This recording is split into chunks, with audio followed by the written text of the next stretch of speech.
புது ரூட்டுலதான் நல்ல ரோட்டுலதான் நின்றாடும் வெள்ளி நிலவு. இந்த ராத்திரியில் ஒரு யாத்திரையில் பூவோடு காத்தும் வருது.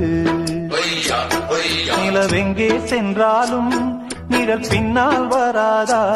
நீ வேண்டாம் என்றாலும் அது வட்டம் இடாதா?